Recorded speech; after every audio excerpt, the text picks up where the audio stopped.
ಇದ್ದಾಗ ತುಂಬ ರೋಮಾಂಚನವಾಗಿ ಮತ್ತು ಏನೋ ಒಂದು ಹೊಸತನ ಮೂಡ್ತಾ ಇದೆ ಅನ್ನಿಸ್ತಾ ಇತ್ತು. ತುಂಬ ಚೆನ್ನಾಗಿ ಬಂದಿದೆ. ಬಟ್ ಈ ಚಿತ್ರ ಇನ್ನಷ್ಟು ಯಶಸ್ಸು ಕಾಣಲಿ. ಹಾಡು ಕಂಡಾಗ ಯಾವುದೇ ಚಿತ್ರ ಯಶಸ್ಸಾಗಬೇಕಾದ್ರೆ ಹಾಡೂ ಭಾಳ ಮುಖ್ಯ. ಅದರಿಂದ ಹಾಡು ತುಂಬ ಚೆನ್ನಾಗಿತ್ತು, ಕಿವಿಗೆ ಭಾಳ ಇಂಪಾಗಿರ್ತಾ ಇತ್ತು. ಸೊ ಹಾಡು ಚೆನ್ನಾಗಿದೆ ಅಂತ ನನ್ನ ಮನಸಾರೆ ಅನಿಸ್ತಾ ಇದ್ದೀನಿ. ಈ ಚಿತ್ರ ಎಲ್ಲ ನಮ್ಮ ರೈತರ ಮಕ್ಕಳು ಮಾಡಿರೋದ್ರಿಂದ ಶತದಿನೋತ್ಸವ ಕಂಡು ಯಶಸ್ಸು ಕೊಟ್ಟು ಮತ್ತು ಇವರೇನು ಈ ಲಾಂಛನ ಇದೆ ಇನ್ನಷ್ಟು ಕನ್ನಡ ಚಿತ್ರಗಳನ್ನು ಮಾಡಿ ಉತ್ತೇಜನ ಕೊಡಲಿ ಅಂತೇಳಿ ಈ ಸಂದರ್ಭದಲ್ಲಿ ನಾನು ಆಶಿಸ್ತೀನಿ.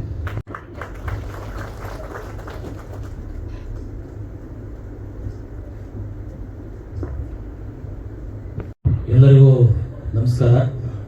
ಈ ದಿವಸ ನಾವೊಂದು ಈ ಮಾಲ್ನಲ್ಲಿ ನಮ್ಮ ರುದ್ರಾಭಿಷೇಕಂ ಚಿತ್ರದ ಒಂದು ರೆಕಾರ್ಡ್ ಬಿಡುಗಡೆ ಒಂದು ಸಂದರ್ಭದಲ್ಲಿ ನಮ್ಮ ಮನವಿಗೆ ತಾವೆಲ್ಲ ಹೋಗೊಟ್ಟು ಇಲ್ಲಿ ಸ್ಪಂದಿಸಿರೋದಕ್ಕೆ ತಮ್ಮೆಲ್ಲರಿಗೂ ನನ್ನ ಹೃತ್ಪೂರ್ವಕವಾದ ನಮ್ಮ ತಂಡದ ಪರವಾಗಿ ಅಭಿನಂದನೆಗಳನ್ನು ಸಲ್ಲಿಸುತ್ತಾ, ಬೆಂಗಳೂರು ಗ್ರಾಮಾಂತರ ಜಿಲ್ಲೆ ದೇವನಹಳ್ಳಿ ತಾಲೂಕು ವಿಜಯಪುರ ಒಂದು ಚಿಕ್ಕ ಪಟ್ಟಣ. ಅದರಲ್ಲಿ ನಾವೆಲ್ಲ ಒಂದು ಸ್ನೇಹಿತರು ಒಂದು NGO ಅಲ್ಲಿ ಕೆಲಸ ಮಾಡ್ತಿರೋದ್ರೂ ಸಹ ನಾವೆಲ್ಲ ಕೂಡಿ ನಮ್ಮ ನಿರ್ದೇಶಕರಾದಂಥ ವಸಂತ್ ಕುಮಾರ್ ಅವರು ಒಂದು ಚಿತ್ರಕಥೆ ಇದೆ ಚೆನ್ನಾಗಿ ಅಂತ ಹೇಳ್ತಾ ಹಿಂಗೆ ಸ್ಟೋರಿ ಹೇಳ್ತಾ ಇದ್ದಾಗ ನಾವೇ ಎಲ್ಲ ಸೇರಿ ಒಂದು ಸಿನಿಮಾ ಮಾಡೋಣ ಸರ್, ನಿಮ್ಗೇನು ಬೇಕಾ ಅಂತೇಳಿ ನಾವು ಎಷ್ಟೋ ಜನ ಸೇರಿ ಈ ಸಿನಿಮಾಗೆ ನಾವು ಬೆಂಬಲ ಕೊಟ್ಟು ಸಿನಿಮಾ ಚಿತ್ರೀಕರಣ ಆರಂಭಿಸಿದ್ವಿ. ಹುಟ್ಟುವಾಗ ಆ ಬೇಬಿ ಸ್ಟೇಜಲ್ಲಿರ್ಬೇಕಾದ್ರೆ ಆ ಬೇಬಿ ಯಾರು ಅಂತ ಕೇಳ್ತಾರೆ. ನಾನು ತುಂಬ ಯೋಚನೆ ಮಾಡಿದೆ, ಈ ಕತೆ ಹುಟ್ಟುತ್ತಲ್ಲ ಆ ಬೇಬಿ ಹೆಂಗಿರಬೇಕು, ಯಾರು ಇರಬೇಕು ಅಂತ ನಾನು ಆಲೋಚನೆ ಮಾಡಿದಾಗ ಯಾವ ಕಡೆ ಆ್ಯಂಗಲ್ ಎಲ್ಲ ತಿರುಗಿ ಮಲಗಿದ್ರು ವಿಜಯರಾಘವನ್ ಸರ್ ಮನಸ್ಸಿಗೆ ಬಂದಿದೆ. ಇಲ್ಲ ಅವ್ನು ಹಿಂಗೆ ನೋಡಿದ್ರೆ ಹೆಂಗೆ ಕಾಣ್ತಾರೆ ಇವರು, ಈ ಥರ ಹೆಂಗೆ ಕಾಣ್ತಾರೆ ಅವರು ಅಂತ ಬಿಟ್ಟು ನಾನು ಕಲ್ಪನೆ ಮಾಡ್ಕೊಳ್ತಾ ಇದ್ದೆ. ಆಮೇಲೆ ನಮ್ಮ ಮನೆಯವ್ರು ಹೇಳ್ತಿದ್ದೆ, ಅದ್ಭುತವಾಗಿ ಕಾಣ್ತಾರೆ ಅವರು, ಅವ್ರು ಹಂಗಿದ್ದಾರೆ ಹಿಂಗಿದ್ದಾರೆ ಚೆನ್ನಾಗಿ ಕಾಣ್ತಾರೆ ಅವರು, ಬೇರೆ ಯಾರಿಗೂ ಶೂಟ್ ಆಗಲ್ಲ ಇದು ಪಾತ್ರ ಅವರೇ ಸಾಗಿ ಹೇಳ್ತಾ ಇದ್ರು ಅವರು. ಕತೆ ಹುಟ್ಟುಬಿಡ್ತು. ಕತೆ ಹುಟ್ಟಿದ ಮೇಲೆ ಗೊತ್ತು ಮಾಧ್ಯಮ ಮಿತ್ರರಿಗೆ ಸಿನಿಮಾ ಮಾಡಬೇಕಾದ್ರೆ ಬಹಳ ಮುಖ್ಯವಾಗಿ ಹಣಕಾಸಿನ ವ್ಯವಸ್ಥೆ. ನನ್ನ ಅತ್ಯಂತ ಆತ್ಮೀಯ ಸ್ನೇಹಿತರು ಎಲ್ಲರೂ ಕೂಡ ಅವರು ಡಾಕ್ಟರ್ ಶಿವಕುಮಾರ್ ಅವರಿಗೆ ಈ ಕತೆ ಒಂದು ಕೇಳಿದೆ ನಾನು. ಇಲ್ಲ ಇದು ತುಂಬ ಚೆನ್ನಾಗಿದೆ ಕತೆ, ಇದು ಬಹಳ ಚೆನ್ನಾಗಿದೆ ಅಂತ ಹೇಳಿದರು. ನಾನು ಹೀರೋ ಯಾರು ಅಂತ ಹೇಳಿಲ್ಲ, ನನ್ನ ಮನಸ್ಸಲ್ಲಿ ಇಟ್ಕೊಂಡಿದ್ದೆ ಅಷ್ಟೇ. ಸೊ ಎಲ್ಲ ನನ್ನ ಮಿತ್ರರಿಗೆ ಕತೆ ಹೇಳಿದೆ. ಅವ್ರು ಎಲ್ಲರ ಬಾಯಲ್ಲಿ ಬಂದಿದ್ದು ಒಂದೇ ಉತ್ತರ, ವಿಜಯರಾಘವನ್ ಸರ್. ಒಂದು ಕತೆ ಹುಟ್ಟಿದಾಗ ನಾಯಕ ನಟ ಹಿಂಗೆ ಇರ್ಬೇಕಂತ ಒಂದು ಜಡ್ಜ್ ಮಾಡೋದಿದೆಯಲ್ಲ, ಅಲ್ಲಿ ನನ್ನ ಕತೆ ಗೆದ್ದಿದೆ ಅಂತ. ಸೊ ಅಂತ ಒಂದು ಸುಂದರವಾದ ಒಂದು ರಥವನ್ನು ನಾನು ನಿರ್ಮಾಣ ಮಾಡಿ ಆ ರಥದೊಳಗೆ ಕಲಾವಿದ ಅಂತಕ್ಕಂಥ ಒಬ್ಬ ದೇವತೆಗಳನ್ನು ನಾನು ಪ್ರತಿಷ್ಠಾಪನೆ ಮಾಡಿದ್ದೀನಿ. ಆ ರಥದ ಒಂದು ಸೌಂದರ್ಯವನ್ನು ತೋರಿಸ್ಬೇಕು ನೀವೆಲ್ಲ. ನನಗೆ ನಿಮ್ಮ ಸಹಕಾರ ಬಹಳ ಮುಖ್ಯ. ಯಾಕಂದ್ರೆ ಮಾಧ್ಯಮ ಮಿತ್ರರು ನೀವು ಕೊಡೋದಿದೆಯಲ್ಲ ಆ ಸ್ಫೂರ್ತಿ, ಆಮೇಲೆ ಪಬ್ಲಿಸಿಟಿ ಒಂದು ಸಿನಿಮಾಗೆ ಬಹಳ ದೊಡ್ಡದದು. ಸೊ ಹೀಗಾಗಿ ನಿಮಗೆ ಸಹಕಾರ ನಾನು ಯಾವತ್ತೂ ಕೇಳ್ತೇನೆ. ಆ ನಂತರ ನಾನು ಮೊದಲನೇ ಬಾರಿ ಈ ಸಿನಿಮಾಗೆ ಹಾಡನ್ನು ಬರೆದೆ. ನಾನು ಅದು ಎಲ್ಲ ಹೊಟ್ಟಿದ್ವಿ ಕೇರಳಕ್ಕೆ ನಮ್ಮ ಒಂದು ಟೂರ್ಗೆ ಹೋದಾಗೆ, ಒಂದು ಐಟಮ್ ಸಾಂಗ್ ಬರೀರಿ ನೀವು ಅಂದರು. ಸಾಂಗ್ ಆಗ್ತಾ ಇದ್ದಾರೆ. ಸೊ ನಾನೇನು ಮಾಡಿದೆ, ಅಲ್ಲಿ ಟ್ರೈನಲ್ಲಿ ಹೋಗ್ಬೇಕಾದ್ರೆ ಪೆಪ್ಸಿ ಬಾಟ್ಲಿ ಓಪನ್ ಮಾಡಲಿಕ್ಕೆ ತುಂಬ ಕಷ್ಟ ಬೀಳ್ತಾ ಇದ್ರು ನನ್ನ ಫ್ರೆಂಡು. ಅದು ನೋಡಿದಲ್ಲಿ ಒಂದು ಟಿಶ್ಯೂ ಪೇಪರ್ ಪೆನ್ ತಗೊಂಡು ಬರೆದೆ, ಸೀಲ್ ಓಪನ್ ಮಾಡುವಾಗ ಮಾಲ್ ಬಂದೈತೆ ಅಂತ ಹೇಳ್ಬಿಟ್ಟು ಕಂಟೆಂಟ್ ಅದು ಸಾಂಗ್ ಬಂದೇ ಬಿಡ್ತು. ತುಂಬ ಚೆನ್ನಾಗಿದೆ ಸಾಂಗ್ ಮಾಡ್ಬಿಡೋಣ ಇದನ್ನು. ತಡನೇ ಮಾಡಿದಾಗ ಇಮಿಡಿಯೇಟ್ ಸಾಂಗ್ ಮಾಡಿ ಎಲ್ಲ ರೆಕಾರ್ಡ್ ಮಾಡಿಸ್ಬಿಟ್ರು. ಆಮೇಲೆ ಕತೆ ಹಿಂಗಿದೆ, ಹಾಡು ಹಿಂಗೆ ಕರ್ಕೊಂಡು ಹೋಗ್ತಾ ಇದೆ, ಯಾಕೋ ಟ್ರ್ಯಾಕ್ ಬೇರೆ ಬೇರೆ ಕಡೆಗೆ ಅನಿಸ್ತಾ ಇದೆ. ಯಾಕಂದ್ರೆ ಒಂದು ಒಬ್ಬ ಆಸ್ ಎ ರೈಟರ್, ನಾನು ಸ್ಟೋರಿ ರೈಟರ್, ನಾನು ಆ್ಯಕ್ಚುಲಿ ಸುಮಾರು 20 ಸಿನಿಮಾ ನಾನು ಕತೆ ಚಿತ್ರಕಥೆ ಸಂಭಾಷಣೆ ಬರ್ತಿದ್ದೆ ನಾನು ಹಿಂದೆ. ಆಮೇಲೆ ಕತೆ ಎಲ್ಲ ನಾವು ಹೇಳಿದ ಮೇಲೆ ಸಾಕು ಹೇಳಿದರು, ಸ್ವಲ್ಪ ಬಂದು ಯಾಕೋ ಸ್ವಲ್ಪ ಬೇರೆ ಬೇರೆ ತರ ಅನ್ಸುತ್ತೆ ನೋಡಿ, ಕತೆ ಏನೇನೋ ಹೇಳಿದ್ರು ಚೆನ್ನಾಗಿದೆ ಕತೆ, ಇದರಲ್ಲಿ ಇದು ಯಾಕೆ ಇದು ಅಂದಿದ್ದು ಸರಿ ಅನಿಸ್ತು ನನಗೆ. ಯಾಕಂದ್ರೆ ಅವರ ಅನುಭವ ಇದೆಯಲ್ಲ, ಆ ಅನುಭವ ಅವರನ್ನ ಪ್ರತಿ ಆ್ಯಂಗಲ್ ನಾವು ಅಣ್ಣವ್ರು ನೋಡಿ ಬೆಳೆದಿದ್ದೀವಲ್ಲ, ನನಗೆ ಅವ್ರು ಕಾಣ್ತಾ ಇದ್ರು. ಅವ್ರ ಆಟಿಟ್ಯೂಡ್, ಅವರ ನಡೆ, ಅವ್ರ ನುಡಿ, ಅವ್ರ ಸೌಮ್ಯತೆ, ಅವ್ರು ಮಾತಾಡೋ ರೀತಿಗಳು ನನಗೆ ಅದು ಅನಿಸ್ತಾ ಇತ್ತು. ನಾವೆಲ್ಲ ಅಣ್ಣವ್ರು ನೋಡಿ ಬೆಳೆದಿದ್ವಿ, ಅವ್ರ ಸಿನಿಮಾ ನೋಡಿ ಬೆಳೆದಿದ್ವಿ. ಆಮೇಲೆ ಇದು ಬೇಡ ಅನ್ಸುತ್ತೆ ನೋಡಿ, ನೀವು ನಿಮ್ಮ ಇಷ್ಟಪ್ಪ ಆಸ್ ಎ ಡೈರೆಕ್ಟರ್ ನೀವು ಮಾತಾಡೋದು ಸಲಹೆ ಉತ್ತಮವಾಗಿದ್ರೆ ನಾವು ತಗೊಳ್ಬೇಕಾಗ್ತಾ ಇದೆ. ಕೆಲವು ಸಂದರ್ಭದಲ್ಲಿ ಯಾವುದೇ ಕಾಂಟ್ರವರ್ಸಿ ಮಾತಿಲ್ಲ, ಎಸ್ ಬೇಡ ಸರ್ ಸಾಂಗೇ ಬೇಡ ಬಿಡಿ ಅಂತ ಹೇಳ್ಬಿಟ್ಟು 4 ಸಾಂಗನ್ನ ನಾನು ಸಾಹಿತ್ಯ ಬರೆದೆ. ಅದು ಡಮ್ಮಿ ಸಾಹಿತ್ಯ ಅಂತ ಹೇಳ್ಬಿಟ್ಟು ಬರೆದು ನಮ್ಮ ಲೆಜೆಂಡರಿ ವಿ ಮನೋಹರ್ ಸರ್ ಕೇಳ್ಕೊಟ್ಟೆ. ಸರ್ ಹೆಸರಾಂತ ರೈಟ್ ಅಂತ ಸಾಂಗ್ ಮಾಡಿಸಿ ಇದನ್ನ ಬರೆಸಿ ಅಂತ. ಅವರು ನೋಡಿದ್ರು, ಇದಕ್ಕಿಂತ ಸಾಹಿತ್ಯ ಬೇಕೇನ್ರಿ, ತುಂಬಾ ಚೆನ್ನಾಗಿ ಬರ್ಬಿಟ್ಟಿದ್ದೀರಿ ನೀವು ಇದೇ ಸಾಹಿತ್ಯ ಇಟ್ಬಿಡ್ಲಿ, ನಿಂದೇ ಸಾಹಿತ್ಯ ಇರಲಿ ಅಂತ. ಸೊ ಆಗ ನಾನು ಯಮಸಂಗಡಿ ಅಂತ ತೆಲುಗು ಮತ್ತು ಗಡಿಬಿಡಿಯ ಮತ್ತು ಒಂದು ಸಿನಿಮಾ, ಅದು ಒಬ್ಬ ಬಹಳ ಹೆಸರಾಂತ ಪೊಲಿಟಿಷಿಯನ್ಸ್ ಅವರು ಸತ್ತು ಹೋಗ್ತಾರೆ ಬಿಡಿ, ಅದೇನೋ ಆಗಿದೆ, ಬಹಳ ದೊಡ್ಡ ಲೀಡ್ರು ಆಂಧ್ರದಲ್ಲಿ ಒಂದು ಕಾಲದಲ್ಲಿ ಬಹಳ ದೊಡ್ಡ ಹೆಸರಿದ್ದಂಥ ಒಬ್ಬ ಡಾನ್, ಅವರು ನಿರ್ಮಾಪಕರು. ನಿರ್ದೇಶಕರಿಗೆ ಎಷ್ಟು ಚೆನ್ನಾಗಿ ಮಾತಾಡೋಲ್ಲ, ನಿರ್ದೇಶಕರು ತುಂಬ ಚೆನ್ನಾಗಿ ಮಾತಾಡಿದರು. ನಾವು ಈ ಸಿನಿಮಾದ ಹಿನ್ನೆಲೆ ಸಂಗೀತ ಮಾಡುವಾಗ ನನ್ನ ಜೊತೆ ಇದ್ದವರು ನಾಗರಾಜ್ ಮತ್ತು ಶಿವಕುಮಾರ್ ಕುಟ್ಟಿಯವರು ನಿರ್ದೇಶಕರ ಮನೆಯಲ್ಲೇ ಸುಮಾರು 15 ದಿವಸ ಠಿಕಾಣಿ ಕೂಡಿದ್ವಿ. ಆಗ ನಮಗೆ ಎಷ್ಟು ಚೆನ್ನಾಗಿ ಆದರಾತಿಥ್ಯ, ಬಗೆ ಬಗೆಯ ಊಟ ತಿಂಡಿ ಎಲ್ಲ ಮಾಡಿಕೊಟ್ಟಂಥವರು ನಿರ್ಮಾಪಕರಲ್ಲಿ ಒಬ್ಬರಾದಂತಹ ಕುಸುಮ ಅವರು. ಆ ಮೇಡಮ್ ಒಂದು ಚೂರು ಇಷ್ಟು ಜನಕ್ಕೆ ಊಟ ಹಾಕಬೇಕು ಅನ್ನೋದು ಯಾವುದೇ ಇದಿಲ್ಲ, ಅವರೇ ಸ್ವತಃ ಅಡುಗೆ ಮಾಡಿಕೊಂಡು, ಜೊತೆಗೆ ಅವರ ಸೊಸೆಯರು ಕೂಡ ಅವ್ರಿಗೆ ಸಹಕಾರ ಕೊಟ್ಟಿದ್ರು. ಅವರೆಲ್ಲ ನಮ್ಮನ್ನು 15 ದಿವಸ ಒಳ್ಳೆ ರೀತಿಯ ಊಟ ಹಾಕಿ ನಾವೆಲ್ಲ ದಪ್ಪಗೆ ಹಾಕೋ ಥರ ಮಾಡಿ ಚೆನ್ನಾಗಿ ತಿಂದು ಒಂದು ಒಳ್ಳೆಯ ಅನುಭವ ಅದು. ಬೆಳಿಗ್ಗೆ ಎದ್ದರೆ ವಾಕಿಂಗ್ ಹೋಗ್ತಾ ಇದ್ವಿ ನಾನು ಮತ್ತು ಡೈರೆಕ್ಟ್ರು, ಯಾಕಂದರೆ ತಿಂದಿದ್ದು ಕರಗಿಸ್ಬೇಕಲ್ಲ. ಹಾಗೆ ಈ ಚಿತ್ರದಲ್ಲಿ ಮೇಘನಾ ಹಳಿಯಾಳ ಬಂದಿದ್ದಾರೆ. ಎಲ್ಲಿಮ್ಮ ಬನ್ನಿಮ್ಮ, ಹಾಂ ಅಲ್ಲಿ ನಿಂತಿದ್ದಾರೆ ಮೇಘನಾ ಹಳಿಯಾಳ. ದರ್ಶನ್ ಬಂದಿದ್ದಾನ, ದರ್ಶನ್ ನಾರಾಯಣ್ ಬಂದಿಲ್ಲ. ಆಮೇಲೆ ಚೇತನ್ ನಾಯಕ್ ತುಂಬ ಸಿನಿಮಾಗಳಿಗೆ ಹಾಡ್ತಾ ಇರ್ತಾನೆ, ಕನ್ನಡದಲ್ಲಿ ತುಂಬ ಹಾಡಿದ್ದಾನೆ, ಆದರೆ ಇನ್ನೂ ಸರಿಯಾಗಿ ಗುರುತಿಸಲಿಲ್ಲ ಯಾರು. ಆ ಚೇತನ್ ನಾಯಕ್ ಹಾಡಿದ್ದಾನೆ ಮತ್ತು ಶ್ವೇತಾ ಪ್ರಭು ಅವರು ಹಾಡಿದ್ದಾರೆ. ಯಾರು ಬಂದಿದ್ದಾರೆ ನಿಂತ್ಕೊಳ್ಳಿ. ಆಮೇಲೆ ರಿಷಬ್ ಮೆಹ್ತಾ ಅಂತ, ಈತ ಮೂಲತಃ ರಾಜಸ್ಥಾನಿ ಆದರೂ ಕೂಡ ಕನ್ನಡ ಚೆನ್ನಾಗಿ ಬರುತ್ತೆ, ಚೆನ್ನಾಗಿ ಕೀಬೋರ್ಡ್ ನುಡಿಸ್ತಾನೆ, ಚೆನ್ನಾಗಿ ಹಾಡ್ತಾನೆ. ಹೀಗಾಗಿ ನಾವು ಏನು ಮಾಡಿದ್ವಿ, ಎಲ್ಲ ಇಲ್ಲಿಯ ಸ್ಥಳೀಯ ಗಾಯಕರನ್ನೇ ನಾವು ಇದರಲ್ಲಿ ಹಾಡಿಸಿದ್ವಿ. ಆಮೇಲೆ ಈ ವೀರಗಾಸೆಯ ಹಾಡುವಾಗ ನನಗೆ ಅನಿಸಿದ್ದು ನಮ್ಮ ವಿಷ್ಣು ರಾಮನ್ ಅವರು. ಬಹಳ ವರ್ಷಗಳಿಂದ ಕನ್ನಡ ಚಿತ್ರರಂಗದಲ್ಲಿ SPB ಅವರ ರೀತಿಯಲ್ಲೇ ಹಾಡ್ತಾ, ಸ್ವತಃ ಬೇರೆ ಚಿತ್ರಗಳಿಗೆ ಯಾವುದೇ ಒಂದು ಧ್ವನಿಯಲ್ಲಿ ಹಾಡ್ತಾ ಇದ್ದಂಥ ಎಲ್ಲರಿಗೂ ಗೊತ್ತು, ವಿಷ್ಣು ರಾಮನ್ ಅಂದರೆ ಎಲ್ಲರಿಗೂ ಗೊತ್ತು. ಅವರು ಇದರಲ್ಲಿ ಹಾಡಿದ್ದಾರೆ. ಹೀಗೆ ಗಾಯಕಿಯರೆಲ್ಲ ಬಳಗ ನಮ್ಮ ಕನ್ನಡದವ್ರದ್ದೇ ಆಗಿದೆ. ಹಾಗೆ ಕೆಲಸ ಮಾಡ್ತಾ ನಮಗೆ ನನ್ನ ಮೇಲೆ ನಮ್ಮ ಡೈರೆಕ್ಟರ್ ದೃಷ್ಟಿ ಏನೋ ಬಿತ್ತು, ಇವ್ನಿಗೆ ಏನೋ ಸುಮ್ಮನೆ ಮಾಡಬಾರ್ದು, ಇವ್ನಿಗೆ ಆ್ಯಕ್ಟಿಂಗ್ ವಿಶೇಷವಾಗಿ ಕೊಡಬೇಕು ಅಂತ ನನಗೊಂದು ವಿಶೇಷ ಗೆಟಪ್ ಕೊಟ್ಟರು. ನಾನು ಫೋಟೋ ನೋಡಿದಾಗ ನನ್ನ ಗುರುತು ನನಗೆ ಸಿಗಲಿಲ್ಲ, ಆ ಥರದ್ದು ಗೆಟಪ್ ಕೊಟ್ಟರು. ಅದಕ್ಕೆ ಸಾಧ್ಯವಾದಷ್ಟು ಪ್ರಯತ್ನಪಟ್ಟು, ಇನ್ನೊಂದು ಏನಂದರೆ ಡೈರೆಕ್ಟ್ರು ಏನು ಹೇಳ್ಕೊಟ್ರು ಅದೇ ಥರ ಮಾಡಿದೆ.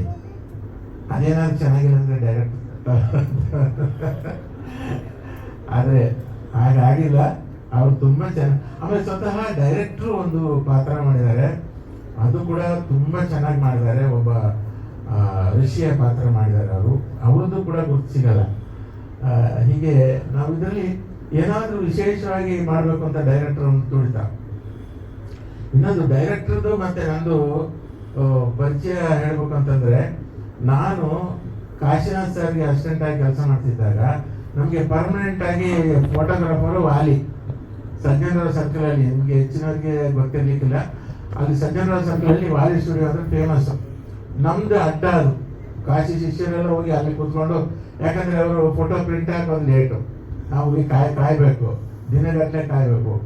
ಆಗ ಒಂದು ಚಿಕ್ಕ ಹುಡುಗ ಅಲ್ಲಿ ಆ ನೆಗೆಟಿವ್ನ ಕ್ಲೀನ್ ಮಾಡೋದು, ಆವಾಗೆಲ್ಲ ನೆಗೆಟಿವ್ನ ಒಂದು ಸೊಲ್ಯೂಷನಲ್ಲಿ ಹಾಕಿ ಕ್ಲೀನ್ ಮಾಡಿದೆ, ಅದಕ್ಕೊಂದು ಅಸಿಸ್ಟೆಂಟು. ಆ ಹುಡುಗನೇ ಈ ನಮ್ಮ ವಸಂತ್ ಕುಮಾರ್ ಅವರು ಇವತ್ತು ನಿರ್ದೇಶಕರಾಗಿ ಈ ಚಿತ್ರ ಮಾಡ್ತಿರೋದು ನನಗೆ ಬಹಳ ಖುಷಿಯಾಗಿದೆ. ನಮ್ದು ಅದು ಆ ಥರ ಸಂಬಂಧಗಳು, ಹಳೆ ಸಂಬಂಧಗಳು. ಮಾತಿಗಿನ್ನ ಹಾಡು ಜಾಸ್ತಿ ಅಂತ ಹೇಳ್ತಾ ಒಂದೆರಡು ನಾಣ್ಣುಡಿ 2 ಹಾಡನ್ನ ಹಾಡಿ ನಾನು ಮಾತಾಡ್ತೀನಿ. ಅದು ಡಾಕ್ಟರ್ ರಾಜ್ಕುಮಾರ್ ಅವ್ರ ಹಾಡೆ, ಸ್ವಲ್ಪ ವಾಯ್ಸ್ ಮಾಡಿ. ಹಲೋ, ಇಲ್ಲಿ ಬಂದಿರತಕ್ಕಂಥ ಎಲ್ಲ ನಮ್ಮ ಕಲಾಭಿಮಾನಿಗಳಿಗೂ ಹಾಗೂ ಪತ್ರಿಕಾ ಮಾಧ್ಯಮದವರೆಗೂ ನಮಸ್ಕಾರ, ಹಾಗೂ ನಮ್ಮ ಪ್ರೊಡ್ಯೂಸರ್ಸು ನವರತ್ನಗಳು ಆದಂಥ ಎಲ್ಲ ಪ್ರೊಡ್ಯೂಸರ್ಗೂ ನಮಸ್ಕಾರ, ಮುಖ್ಯವಾಗಿ ನಮ್ಮ ಡೈರೆಕ್ಟರ್ ವಸಂತ್ ಕುಮಾರ್ ಅವ್ರಿಗೂ. ನನಗೆ ಈ ಪಾತ್ರ ಮಾಡೋಕ್ಕೆ ಮುಂಚೆ ಅವರು ಒಂದು ಕತೆ ಹೇಳಿದಾಗ ಅವರು ಉಮಾಶ್ರೀ ಲೆವೆಲಲ್ಲಿ ಹೇಳಿದ್ರು ನನಗೆ. ಉಮಾಶ್ರೀ ಲೆವೆಲಲ್ಲಿ ನಾನು ಮಾಡೋಕ್ಕಾಗಲ್ಲ, ಆ ಥರ ಇದೆ ಕತೆ, ನನಗೆ ಅದು ಕಷ್ಟ ಆಗುತ್ತೆ. ಯಾಕಂದರೆ ಒಬ್ಬರು ಉಮಾಶ್ರೀ ಆಲ್ರೆಡಿ ಅವರು ತುಂಬ ಚೆನ್ನಾಗಿ ಆ್ಯಕ್ಟ್ ಮಾಡಿದ್ದಾರೆ. ಆ ಲೆವೆಲಲ್ಲಿ ಅವ್ರು ಸ್ಟೋರಿ ಹೇಳಿದಾಗ ನಾನು ಅದು ಮಾಡೋಕ್ಕಾಗಲ್ಲ ಸರ್, ಉಮಾಶ್ರೀನ ಮೈಂಡಲ್ಲಿ ಇಟ್ಕೊಂಡ್ರೆ ನಾನು ಅದು ಆ್ಯಕ್ಟ್ ಮಾಡೋಕ್ಕಾಗಲ್ಲ, ನವನೀತವಾಗಿ ಆ್ಯಕ್ಟ್ ಮಾಡ್ತೀನಿ ಅಂತ ಅಂದಾಗ ಹಾಗೇ ಮಾಡಮ್ಮ ಅಂತ ಹೇಳಿ ನಾನು ತುಂಬ ಎಂಕರೇಜ್ ಮಾಡಿ ನನಗೆ ಒಂದು ಒಳ್ಳೆ ಪಾತ್ರ ಕೊಟ್ಟಿದ್ದಾರೆ. ವಿಜಯ್ ಸರ್ ಅವರು ಕೂಡ ಕೋಆಪ್ರೇಟ್ ಚೆನ್ನಾಗಿ ಮಾಡಿದ್ದಾರೆ, ನಮ್ಮ ಹೀರೋಯಿನ್ ಅವರು ಕೂಡ ಚೆನ್ನಾಗಿ ಜೊತೆ ಮಾಡಿದ್ದಾರೆ. 2 ಪಾತ್ರ ಅಂದರೆ ನಾನು ಅಜ್ಜಿಯಾಗಿಯೂ ಮಾಡಿದ್ದೀನಿ ವಿಜಯ ರಾಘವೇಂದ್ರ ಸರ್ಗೆ, ಹಾಗೆ ನಾನು ಮದರ್ ಆಗಿಯೂ ಮಾಡಿದ್ದೀನಿ. ನನಗೆ ತುಂಬ ಸಂತೋಷ ಆಗಿದೆ. ಹಾಗೆ ಈ ಪಿಕ್ಚರ್ನ ಎಲ್ಲರೂ ಥಿಯೇಟರ್ ಬಂದು ನೋಡಿ ಯಶಸ್ವಿ ಮಾಡಬೇಕು ಅಂತ ಇದ್ರ ಮೂಲಕ ಕೇಳ್ಕೊತಾ ಇದ್ದೀನಿ. ಧನ್ಯವಾದಗಳು. Navaneeta madam, thank you so much. ಧನ್ಯವಾದಗಳು. ಮೇಡಮ್ ಮಮತಾ ಅವರೇ, ಏನು ಹೇಳ್ತೀರಿ ನಮ್ಮ ಪಾತ್ರದ ಬಗ್ಗೆ? ಇಲ್ಲಿ ಸೇರಿರುವಂತಹ ಎಲ್ಲ ಪತ್ರಿಕಾ ಮಾಧ್ಯಮದವರಿಗೂ ನನ್ನ ನಮಸ್ಕಾರಗಳು, ಹಾಗೂ ನಿರ್ಮಾಪಕರಿಗೂ ನಿರ್ದೇಶಕರಿಗೂ ನನ್ನ ಧನ್ಯವಾದಗಳು. ನಾನು ಈ ಸಿನಿಮಾಕ್ಕೆ, ಈ ತಂಡಕ್ಕೆ ನನ್ನ ಪರಿಚಯ ಮಾಡಿಕೊಟ್ಟಿದ್ದು ಮುತ್ತು ಸರ್ಗೆ ನಾನು ಕೃತಜ್ಞತೆಗಳನ್ನ ಹೇಳ್ತೀನಿ. ಈ ತಂಡಕ್ಕೆ ಸೇರೋಕ್ಕೆ ಅವಕಾಶ ಮಾಡಿಕೊಟ್ಟಿದ್ದೀರಾ ಸರ್, ಧನ್ಯವಾದಗಳು ಸರ್. ನನ್ನ ಪಾತ್ರ ಈ ಸಿನಿಮಾದಲ್ಲಿ ಗೌಡ್ರು, ಅಂದರೆ ಈ ಪಾತ್ರದಲ್ಲಿ ಅವರು ವಿಲನ್ ಇರ್ತಾರೆ. ಆ ವಿಲನ್ಗೆ ಅಮ್ಮ ಕ್ಯಾರೆಕ್ಟ್ರು, ವಿಲನ್ಗೆ ಹೆಂಡತಿ ಕ್ಯಾರೆಕ್ಟ್ರು. ತುಂಬ ಅದ್ಭುತವಾಗಿದೆ ಕತೆ, ತುಂಬ ಚೆನ್ನಾಗಿ ನನಗೆ ಅವಕಾಶ ಕೊಟ್ಟಿದ್ದಕ್ಕೆ ನಮ್ಮ ಎಲ್ಲ ತಂಡದವರಿಗೂ ಕೃತಜ್ಞತೆಗಳನ್ನ ಹೇಳ್ತೀನಿ. ಮತ್ತೆ ಈ ಕನ್ನಡ ಸಿನಿಮಾನ ದಯವಿಟ್ಟು ತುಂಬ ಚೆನ್ನಾಗಿ ಬಂದಿದೆ, ಅದ್ಭುತವಾಗಿ ಬಂದಿದೆ. ಎಲ್ಲರೂ ಥಿಯೇಟ್ರಿಗೆ ಬಂದು ಸಿನಿಮಾ ನೋಡಿ ನಮ್ಗೆ ಈ ಸಿನಿಮಾ ಗೆಲ್ಸಿ, ಕನ್ನಡ ಚಿತ್ರನ ಪ್ರೋತ್ಸಾಹಿಸಿ ಅಂತ ಕೇಳ್ಕೊತೀನಿ. ಆಡಿ ಯಾರು ಕರೆಕ್ಟಾಗಿ ಹೇಳಲ್ಲ ಅಂತ ನನ್ನ ಹತ್ರ ಫಸ್ಟಿಗೆ ಬಂದು ಹೇಳಿದ್ರು, ನನ್ನ ಹೆಸರೇನು ಹೇಳಮ್ಮ ಅಂತ. ಆಮೇಲೆ ಸರಿ ಇದೆ ಅಂದ್ರು. ಕರೆಕ್ಟ್ ಅಲ್ಲ ಸರ್?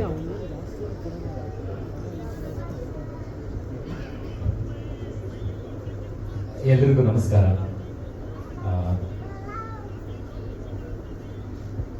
ಇದೊಂದು ತುಂಬು ಕುಟುಂಬ ರುದ್ರಾಭಿಷೇಕ. ವಸಂತ ಕುಮಾರ್ ಅನ್ನೋ ಒಬ್ಬ ಗೆಳೆಯನಿಗಾಗಿ ಇಡೀ ನವರತ್ನಗಳು ಸೇರಿ ಮಾಡಿದಂಥ ಸಿನಿಮಾ. ತುಂಬ ಹಾಗೆ ನಮ್ಮನ್ನೆಲ್ಲ ಆಯ್ಕೆ ಮಾಡಿ ಅತ್ಯುತ್ತಮವಾಗಿ ನಮ್ಮನ್ನೆಲ್ಲ ನೋಡಿಕೊಂಡು ನಡೆಸ್ಕೊಂಡು ಪಾತ್ರಗಳನ್ನ ಕೊಟ್ಟು ಪಾತ್ರ ಪೋಷಣೆ ಮಾಡಿ ನಮ್ಮನ್ನು ಸಿನಿಮಾದಲ್ಲಿ ತೋರಿಸಿದ್ದಾರೆ. ನಂದು ಕೂಡ ಈ ಸಿನಿಮಾದಲ್ಲಿ ದ್ವಿಪಾತ್ರದಲ್ಲಿ ಬರ್ತದೆ, ತಂದೆ ಪಾತ್ರ ಮತ್ತು ಮಗನ ಪಾತ್ರದಲ್ಲಿ ಬರುತ್ತೆ. ಇವತ್ತೊಂದು ಸಿನಿಮಾ ಹಾಡಿನ ಬಿಡುಗಡೆ ಕಾರ್ಯಕ್ರಮ ಆದ್ದರಿಂದ ನಿಜವಾಗ್ಲೂ ಮನೋಹರ್ ಸರ್ ಭಾಳ ಅತ್ಯಮೂಲ್ಯವಾಗಿ ಮಾತಾಡಿದ್ರು. ಹಾಗೆ ಹಾಡುಗಾರನ್ನು ಕೂಡ ಪರಿಚಯ ಮಾಡಿಸಿದ್ದು ತುಂಬ ಖುಷಿಯಾಯಿತು. ಸಿನಿಮಾ ಚೆನ್ನಾಗಿ ಮೂಡಿ ಬಂದಿದೆ, ಅದರಲ್ಲಿ 2 ಮಾತಿಲ್ಲ. ಎಲ್ಲ ಒಟ್ಟಾಗಿ ಸೇರಿ ಮಾಡುವಂಥದ್ದು. ಎಲ್ಲ ಸಾಂಗ್ ಶೂಟ್ ಮಾಡಬೇಕಾದ್ರೆ ಆಫ್ ವಿಜುವಲ್ ನೋಡಿ ತುಂಬ ಚೆನ್ನಾಗಿದೆ. ಫುಲ್ ವಿಡಿಯೋ ಯಾವಾಗ ಬಿಡ್ತೀರಾ ಸರ್? ತುಂಬ ಚೆನ್ನಾಗಿದೆ. ಮನೋಹರ್ ಸರ್ ಇಂಥ ಒಳ್ಳೆ ಸಾಂಗ್ ಕೊಟ್ಟಿದ್ದಕ್ಕೆ ತುಂಬ ಥ್ಯಾಂಕ್ ಯು. ಈವನ್ ಇನ್ನೊಂದು ಸಾಂಗ್ ಇದೆ, ಅದಕ್ಕೆ ನಾವು ಡಾನ್ಸ್ ಎಲ್ಲ ಮಾಡಿದ್ದೀವಿ. ಆ ಸಾಂಗು ಆದಷ್ಟು ಬೇಗ ರಿಲೀಸ್ ಆಗುತ್ತೆ. ರುದ್ರಾಭಿಷೇಕ ಬಗ್ಗೆ ನಾನು ಒಪ್ಪಿಗೆ ಮಾಡಬೇಕಾದ್ರೆ ನನಗೊಂದು 3 ಪಾಯಿಂಟ್ಸ್ ಇತ್ತು. ಒಂದು, ರಾಹುಲ್ ಸರ್ ಫೋನ್ ಮಾಡಿ ಪ್ರಿಯಾ ಒಂದು ಸಿನಿಮಾ ಇದೆ, ಒಮ್ಮೆ ಕತೆ ಕೇಳು ಅಂತ ಅಂದರು. ಶೋರ್ ಸರ್ ಅಂತ ಅಂದೆ. ಆವಾಗ ನನಗೆ ನಿರ್ದೇಶಕರು ಫೋನ್ ಮಾಡಿದಾಗ ಸರ್ ಬನ್ನಿ ಕತೆ ಕೇಳ್ತೀನಿ ಅಂತ ಅಂದಾಗ, ಅವ್ರು ಮಾತಾಡಬೇಕಾದ್ರೆ ಕತೆ ಮುಗಿಯೋಷ್ಟೊತ್ತಿಗೆ ನನ್ನ ಮನಸ್ಸಲ್ಲೇ ನನಗೆ ಸರ್ ಪ್ಲೀಸ್ ಈ ಸಿನಿಮಾನ ನನಗೆ ಬೇಡ ಅಂತಲೇ ಹೇಳ್ಬೇಡಿ, ನನಗೆ ಬೇಕೇ ಬೇಕು ಅನ್ನೋಷ್ಟು ಇಷ್ಟ ಆಯಿತು.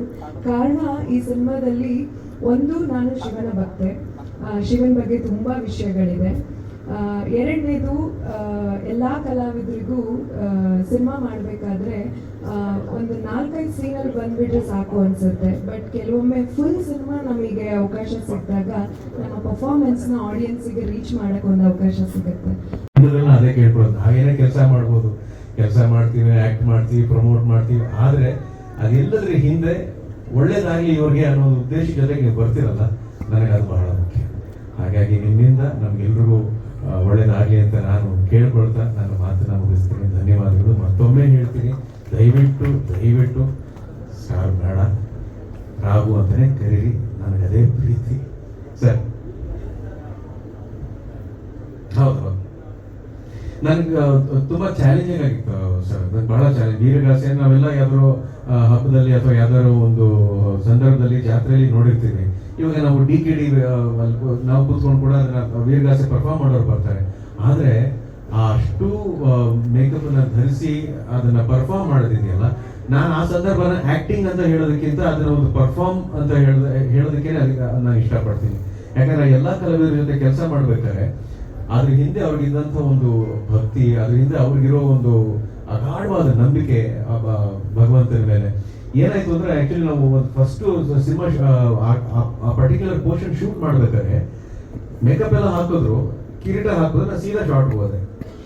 ಏನೇ ಆದ್ರೂ ಅದೊಂದು ಪರ್ಟಿಕ್ಯುಲರ್ ಶಾರ್ಟ್ ನನಗೆ ಬರ್ತಿಲ್ಲ. 4ರಿಂದ 5 ಟೇಕ್ ಏನೋ ಬರ್ಲಿಲ್ಲ. ಆಮೇಲೆ ಅವ್ರು ಯಾರೋ ಹೇಳಿದ್ರು, ಕಿವಿ ಬಂದು ಹೇಳಿದ್ರು, ಸರ್ ನಾವು ಕಿರೀಟ ಹಾಕೋತಿದ್ದೀರಲ್ಲ ಅದನ್ನ ಇಟ್ಬಿಟ್ಟು ಅದಕ್ಕೆ ಒಂದ್ಸಲ ನಮಸ್ಕಾರ ಮಾಡಿ ಆಮೇಲೆ ಅದನ್ನ ಕಿರೀಟ ಧಾರಣೆ ಮಾಡಿ ಆಮೇಲೆ ಮಾಡಿ ಅಂತ. ಸರ್ ಒಂದೇ ಟೇಕಲ್ಲಿ ಓಕೆ ಅದನ್ನ ಮಾಡಾದ್ಮೇಲೆ. ಅಂದ್ರೆ ನಾನು ಏನ್ ಹೇಳಕ್ ಬರ್ತಿದ್ದೀನಿ ಅಂದ್ರೆ ಎಲ್ಲರ ಮನಸ್ಸಲ್ಲೂ ಒಂದು ವಿಶ್ವಾಸ ಅನ್ನೋದಿರುತ್ತೆ, ಎಲ್ಲರ ಮನಸ್ಸಲ್ಲೂ ಒಂದು ನಂಬಿಕೆ ಅನ್ನೋದಿರುತ್ತೆ. ಆ ನಂಬಿಕೆ ಒಂದ್ಸಲ ಎಷ್ಟು ಗಟ್ಟಿಯಾಗುತ್ತೆ ಅಂತ ಹೇಳಿದ್ರೆ ಅಕಸ್ಮಾತ್ ಅದ್ರ ಬಗ್ಗೆ ಅರಿವು ಇಲ್ಲದೆ ಇರೋರ್ಗೂ ಕೂಡ ಅದರ ಪ್ರಭಾವ ಬೀರೋಕ್ ಶುರುವಾಗುತ್ತೆ. ಇದನ್ನ ನಾನು ರುದ್ರಾಭಿಷೇಕ ಮಾಡ್ಬೇಕಾದ್ರೆ ಅನುಭವಿಸಿದ್ದು, ಅದ್ರ ಬಗ್ಗೆ ಬಹಳ ಪ್ರೀತಿಯಿಂದ ಭಕ್ತಿಯನ್ನ ಮತ್ತೆ ಕಂಡುಕೊಂಡೆ ಅಂತ ಹೇಳಿದ್ರೆ ಇಡೀ ಸಿನಿಮಾ ಕಥೆಯನ್ನ ಹೆಣೆದಿರೋದೇ ಆ ಎಪಿಸೋಡ್ ಸುತ್ತಮುತ್ತ. ಇಡೀ ರುದ್ರಾಭಿಷೇಕಂ ಸಿನಿಮಾಗೆ ಆ ಎಪಿಸೋಡ್ ಆಗ್ಲೇಬೇಕು, ಆತರ ಪಾತ್ರನ ನೀವು ತೆರೆ ಮೇಲೆ ನೋಡ್ಲೇಬೇಕು. ಅದರಿಂದ ಮುಂದಕ್ಕೆ ಏನಾಗುತ್ತೆ ಕಥೆ ಅನ್ನೋದು ಇಡೀ ಸಿನಿಮಾದ ಕಥೆಯನ್ನ ಅವಲಂಬಿಸಿರುತ್ತೆ. 2 ಕಾಲಘಟ್ಟದಲ್ಲಿ ನಡೀತು. ಅಂದ್ರೆ ನನ್ನ ಪೂರ್ವಜರ ಪಾತ್ರ ಏನಿದೆ ಆ ಒಂದು ಕಾಲಘಟ್ಟದಲ್ಲಿ ಒಂದು ಘಟನೆ ನಡೆಯುತ್ತೆ. ಅದು ಇವತ್ತಿನ ಪ್ರಸ್ತುತ ಕಾಲದಲ್ಲಿ ಏನ್ ನಡೀತಾ ಇದೆ ಅನ್ನೋದಕ್ಕೆ ಅದರ ಒಂದು ಕನೆಕ್ಷನ್ ಇರುತ್ತೆ. ಸೊ ಆ ಕಥೆಯ ಆ ಭಾವನೆ ಮತ್ತೆ ಆ ಒಂದು ಎಮೋಷನ್ ಏನಿದೆ ಅದನ್ನ ಬಹಳ ಚೆನ್ನಾಗಿ ಕಟ್ಕೊಳ್ಳುವಂತ ಕೆಲಸ ವಸಂತ್ ಸರ್ ಮಾಡಿದ್ದಾರೆ. ಅದಕ್ಕೆ ಸಪೋರ್ಟಿವ್ ಆಗಿ ನಮ್ಮ ನಿರ್ಮಾಪಕರು ಸಹಾಯ ಮಾಡಿದ್ದಾರೆ. ನಮ್ಮ ಸಹ ನಿರ್ದೇಶಕರು ಸರ್ ದಯವಿಟ್ಟು ಕ್ಷಮಿಸಿ, ಆಗ್ಲೇ ನಾನು ನೋಡ್ಲಿಲ್ಲ. ಅವರ ಸಪೋರ್ಟ್ ಬಹಳ ದೊಡ್ಡ ಮಟ್ಟದಲ್ಲಿದೆ. ಸಂಭಾಷಣೆ ಆಗಿರ್ಬೋದು, ಕಲಾವಿದರು ನಟನೆ ಮಾಡಿರೋದ್ರಲ್ಲಿ ಆಗಿರ್ಬೋದು, ಇಡೀ ಸಿನಿಮಾನ ಕರೆಕ್ಟ್ ಆಗಿ ಒಂದು ಹಿಡಿತದಲ್ಲಿ ಒಂದು ಹತೋಟಿಲಿ ಇಟ್ಕೊಂಡು ಹೋಗುವಂತ ಕೆಲಸ ಮಾಡಿದ್ದಾರೆ ನಮ್ಮ ಸಿನಿಮಾಟೋಗ್ರಾಫರ್ ಸರ್. ಅವರು ಕೂಡ ಬಹಳ ಯಾಕೆ ಎಂಥ ಕಲಾವಿದರಿಗೂ ಯಾವುದೇ ಸಂದರ್ಭದಲ್ಲೂ ಅತಿಯಾದ ಸ್ಟ್ರೆಸ್ ಇಲ್ಲದೇನೆ ಒಂದು ಸಿನಿಮಾನ ಮಾಡ್ಬೇಕಾದ್ರೆ ಎಷ್ಟು ಅಚ್ಚುಕಟ್ಟಾಗಿ ಮಾಡಬೇಕು ಅನ್ನೋ ಇಡೀ ದೃಷ್ಟಿನ ಅವರು ತಲೆ ಇಟ್ಕೊಂಡು ಕೆಲಸ ಮಾಡಿದ್ದಾರೆ.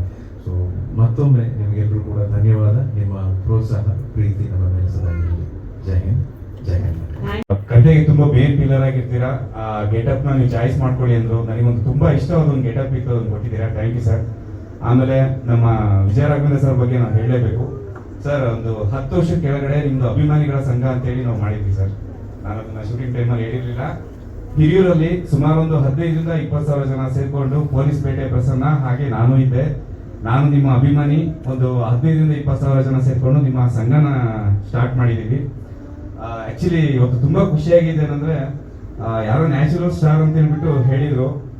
ಅದು ಆಕ್ಚುಲಿ ನಮ್ಮೆಲ್ಲ ಅಭಿಮಾನಿಗಳಿಗೋಸ್ಕರ ನಮ್ಮ ರಿಕ್ವೆಸ್ಟ್ ಸರ್. ಅದನ್ನ ನಾವು ಒಂದು ಗಿಫ್ಟ್ ಅಂತ ಹೇಳಿ ಹೇಳ್ತಾ ಇದೀವಿ. ದಯವಿಟ್ಟು ನೀವು ತಗೊಳ್ಳಿ, ನಮಗೆ ತುಂಬಾ ಖುಷಿ ಆಗುತ್ತೆ. ಯಾಕಂದ್ರೆ ನಾವು ನಿಮ್ಗೆ ತುಂಬಾ ಇಷ್ಟಪಡ್ತಾ ಇದೀವಿ. ಆಮೇಲೆ ಶೂಟಿಂಗ್ ಟೈಮಲ್ಲೂ ಅಷ್ಟೇ ನಾವು ಶೂಟ್ ಮಾಡ್ಬೇಕಾದ್ರೆ ಒಂದು ಆಕ್ಷನ್ ಸೀನ್ಸ್ ಎಲ್ಲ ಇರ್ತಿತ್ತು. ಥ್ರಿಲ್ಲರ್ ಮಂಜು ಸರ್ ಎಲ್ಲ ಇದು ಮಾಡ್ತಿದ್ವಿ, ರೋಪ್ ಹಾಕಿ ಎಗರೋದು ಅದೆಲ್ಲ ಇರ್ತಿತ್ತು. ಪ್ರತಿಯೊಂದು ಶಾರ್ಟ್ ಅಲ್ಲೂ ಇನ್ ಕೇಸ್ ನಮ್ಗೆ ಏನಾದ್ರು ಅವ್ರದ್ದು ಕೈ ಕಾಲು ಜಸ್ಟ್ ಹಿಂಗ್ ಟಚ್ ಆದ್ರೂ ಬಂದು ಇಮಿಡಿಯೇಟ್ ಆಗಿ ಕೇಳ್ತಾ ಇದ್ರು, ನೋವಾಯ್ತಾ ಅಂತ ಕೇಳ್ತಾ ಇದ್ರು, ಬಂದು ಮಾತಾಡ್ತಾ ಇದ್ರು. ಸರ್ ನಿಮ್ಮ ಈ ಕ್ಯಾರೆಕ್ಟರ್ ನಮ್ಗೆ ತುಂಬಾ ಇಷ್ಟ ಆಯ್ತು. ಹಾಗೆ ನಮ್ಮ ಹೀರೋಯಿನ್ ಅವರು ಪ್ರಿಯಾಂಕಾ ಮೇಡಮ್ ಅವ್ರನ್ನ ನಾನು ಪ್ರೀತಿಯಿಂದ ಪ್ರಿಯಮ್ಮ ಅಂತ ಹೇಳಿ ಕರಿತೀನಿ. ಹೇಳಿದಾಗ ನನ್ನ ಕೈ ಹಿಡಿದು ನಡೆಸ್ತಾರೆ, ಮಾರ್ಗದರ್ಶನ ಮಾಡ್ತಾರೆ. ತಪ್ಪದಾಗ ಎಡುವುದಾಗ ಸರಿಯಾದ ದಾರಿಯಲ್ಲಿ ಹೋಗ್ಬೇಕು ಅನ್ನೋದನ್ನ ನನಗೆ ಬೈದು ಕೂಡ ಹೇಳಿದ್ದಾರೆ. ಅದನ್ನ ನಾನು ಅಂದ್ರೆ ಅವ್ರಿಗೆ ಪ್ಲೀಸ್ ನನಗೆ ನನ್ನ ಹತ್ರ ನಡೆಸ್ಕೊಳ್ಳಿ ನೀವು ಅಂತ ನಾನು ಹೇಳಿರೋದುಂಟು. ಈ ಸ್ಟಾರ್ ಅಂದ್ರೆ ಏನಕ್ಕೆ ಬೇಡ ಅಂತ ಹೇಳಕ್ ಬರ್ತಿದ್ದೀನಿ ಅಂತ ಹೇಳಿದ್ರೆ, ಅದು ನೀವು ಪ್ರೀತಿಯಿಂದ ಕೊಟ್ಟಿದ್ದನ್ನ ನಾನು ಸ್ವೀಕಾರ ಮಾಡಬೇಕು. ಹೌದು, ನಿಮ್ಮ ಪ್ರೀತಿಗೆ ನಾನು ಬದ್ಧನಾಗಿದ್ದೀನಿ, ಅದರ ಕಟ್ಟು ಬಿದ್ದಿದ್ದೀನಿ. ಆದ್ರೆ ಬಹಳ ಎಳೆ ವಯಸ್ಸಿಂದ ನೀವು ಚಿನ್ನಾರಿ ಮುತ್ತ ಅಂತ ಕರೆಯೋದಾಗ್ಲಿ, ನಿಮ್ಮ ಮಗನಾಗಿ, ನಿಮ್ಮ ಮನೆ ಮಗನಾಗಿ ನನ್ನ ಸ್ವೀಕಾರ ಮಾಡಿರೋದಾಗ್ಲಿ, ನಾನು ಇದರಲ್ಲಿ ಬಹಳ ತೃಪ್ತಿಯನ್ನು ಕಂಡಿದ್ದೀನಿ. ಇದರಲ್ಲಿ ಬಹಳ ಬೆಳವಣಿಗೆಯನ್ನು ಕೂಡ ಕಂಡಿದ್ದೀನಿ. ಸೊ ಅದೇ ಹಾದಿಲಿ ಬೆಳಿಬೇಕು ಅಂತ ಇಷ್ಟಪಡ್ತೀನಿ ಹೊರತು ನನಗೆ ಬೇರೆ ಯಾವುದೇ ರೀತಿಯಾದಂತಹ ಸ್ಟಾರ್ ಆಗಲಿ ಬಿರುದಾಗಲಿ ಇದನ್ನ ನಾನು ನಿರೀಕ್ಷೆ ಮಾಡೋನೂ ಅಲ್ಲ. ಅದನ್ನ ಎದುರು ನೋಡಿದವನು ಅಲ್ಲ. ಹಾಗಾಗಿ ಮತ್ತೊಮ್ಮೆ ಈ ಪ್ರೀತಿಗೆ ಏನು ಹೇಳಬೇಕು ನನಗೆ ಗೊತ್ತಿಲ್ಲ. ಖಂಡಿತ ಈ ನ್ಯಾಚುರಲ್ ಸ್ಟಾರ್ ಅನ್ನೋದನ್ನ ನನ್ನ ಮನಸ್ಸಲ್ಲಿ, ನನ್ನ ಮನೆಯಲ್ಲಿ ನಾನು ಬಹಳ ಭದ್ರವಾಗಿ ಕಾಪಾಡ್ಕೊತೀನಿ. Oh, so sweet of you, sir. Thank you so much. Congratulations, sir. Love it.